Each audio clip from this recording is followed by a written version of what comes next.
Today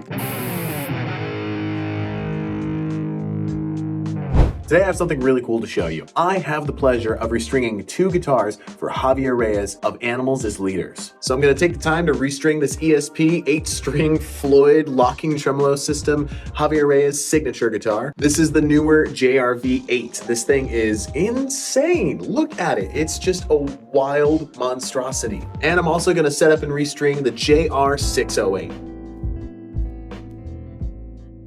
After watching a whole bunch of videos and talking to him, I can kind of tell that Javier plays a little bit lighter than most extended range players. So the gauge that we're going to use is a custom gauge. We have a 9, 11, 16, 24, 32, and 42, basically a super slinky set with a 56 for the low B and then a 74 for the low E. Technically, the way they play in Animals as Leaders, you would call this drop E tuning. All right, so let's get started. Luckily on this guitar, these are locking tuners, so I'm just gonna undo them. Just gonna loosen these. If you don't know what locking tuners are, these are locking tuners. Back here they have a thumb wheel that controls a center pin that goes through the post, and basically it's pinching the strings. All I'm gonna do is I'm gonna unlock these, and the strings are gonna pop out. This guitar is a string through bridge, so we're just gonna tip it on its side and pull the strings out, and then these strings are done. Always remember to coil up the old strings. You don't want to step on these or have them poke you by accident. They are sharp. This fretboard's pretty clean. We're just going to give the frets a once over. Not really a whole polishing here. We're just making sure that it's clean and that it's playing at its optimal capacity. Normally I would go over with a Brillo pad or steel wool to really polish those frets, but this guitar hasn't really been played. It is brand new. So let's get our new strings. We're going to start with the 74 and then work our way up, and then we're going to adjust the action and the neck. And then finally we'll do intonation so that the guitar is in tune with itself. Now the way I like to have my tuners set up when I do locking tuners is I go like this, and then I actually pull so it's taut, and then I lock it. Some people think that you should at least have one wind around locking tuners. Some people still wind them traditionally. These posts are short for a reason. You're supposed to lock it and then set and forget, essentially. So now that that's set, I'm gonna forget.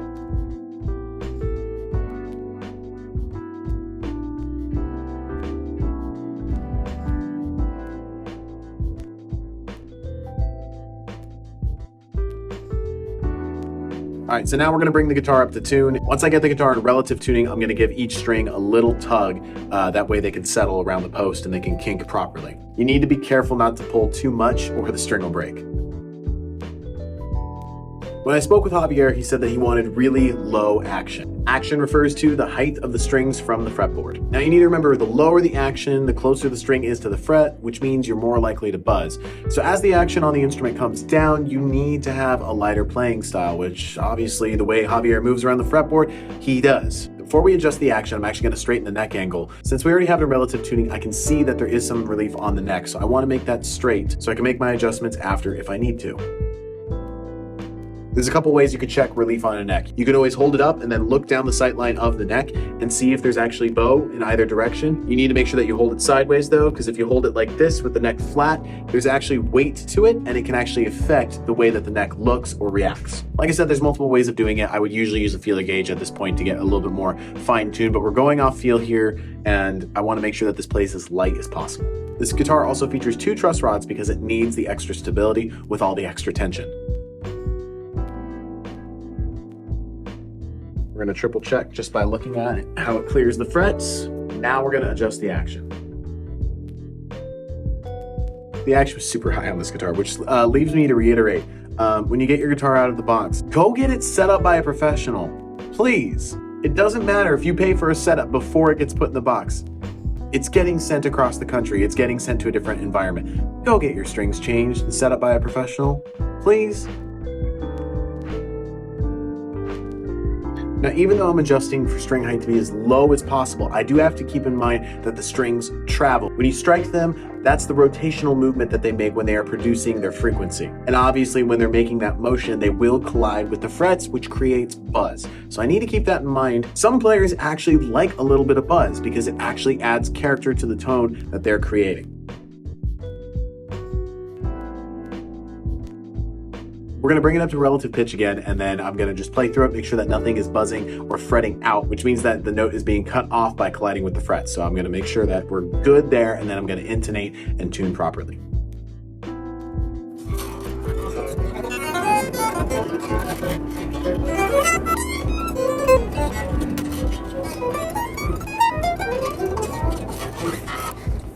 All right, action is set, so now let's intonate it and tune it. We're gonna leave that truss rod cover off for a little bit just in case I need to make any adjustments. But right now, let's adjust the action and intonation. So we're gonna use this Boss Chromatic Tuner, Waza edition. And when I'm adjusting intonation, what's basically happening is I'm making sure that the string is the correct length. If you've ever seen the inside of a piano, it's like the harp. Those strings are a particular length to maintain a certain tune and timbre.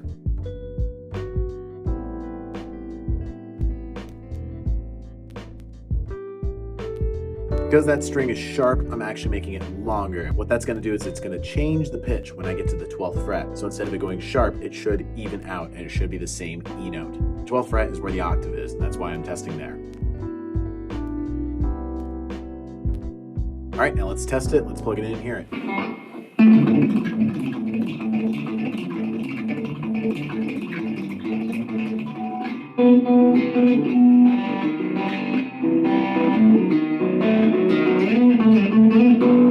Well, I think that's done. This one sounds pretty good to me. On to the gold thing.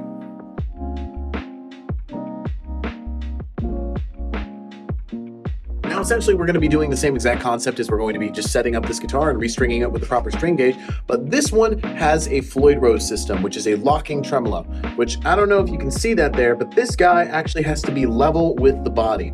And right now, it's pretty close. But changing the string gauge is gonna change the tension, which is gonna cause that plate to either go up or down. I'm not sure yet because we do have a custom string gauge here. So for this process, what we're going to be doing is we're gonna unlock the string lock up top here at the neck. From there, what we're going to do is we're going to unwind each string one at a time and replace each one as we go. The reason being is that the Floyd Rose is floating. So if we just take all the tension off, the bridge essentially is just gonna sink into the body. And it's hard to get to the locks that way that the strings go into. So we're just going to approach this a lot differently.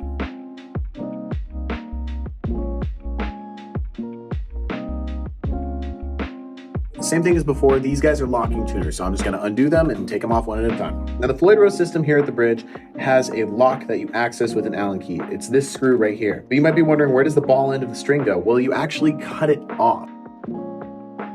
There we go, first string is off. Just like the last guitar, this is a brand new guitar, so I don't need to polish the frets like I did before, and the fretboard is extremely clean, so we're going to actually skip that step of the setup process. Feels wrong doing this, but you know what? We have to do it. When tightening those string locks, you want to be careful not to tighten them too much because you can actually break the die that's in there.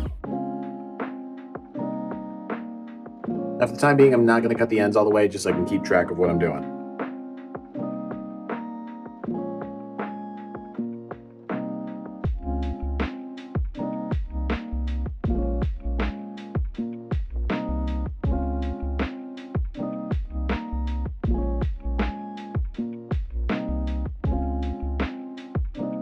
Strings are all on, we're gonna bring it up to relative pitch now, and then we're gonna take a look at the neck and then the plate of the Floyd Rose. It has to be level with the body in order to get the proper action and intonation.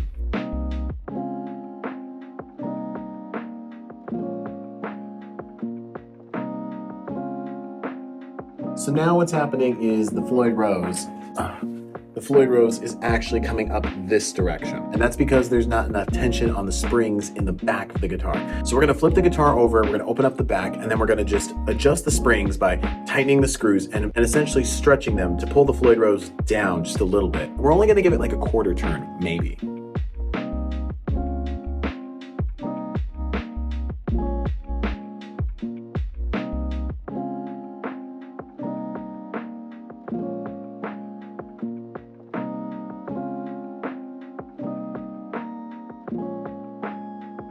We're gonna retune again, and this is part of the Floyd Rose process, is making adjustments, retuning, making adjustments, retuning.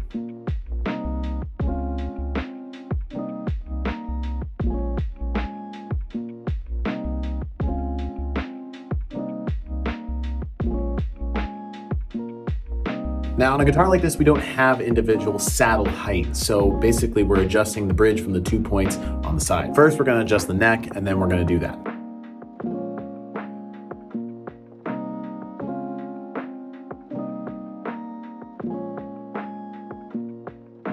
We've adjusted the bridge height, we've adjusted the neck relief now, and so let's see if we're actually in tune and intonated.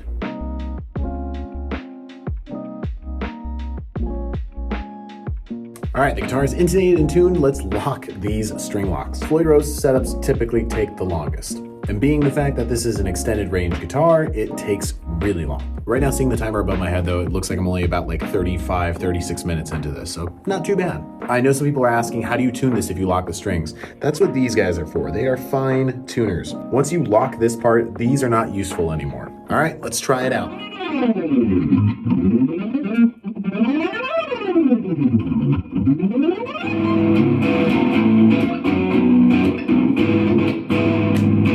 Both Javier's guitars are set up and ready to go for him to use them here at Proaudiostar. Thank you guys for watching, and don't forget to hit that little subscribe button and the bell icon next to it, because we are going to be dropping new content with a lot more things for you guys to participate in. So please go ahead and subscribe, and thank you for watching.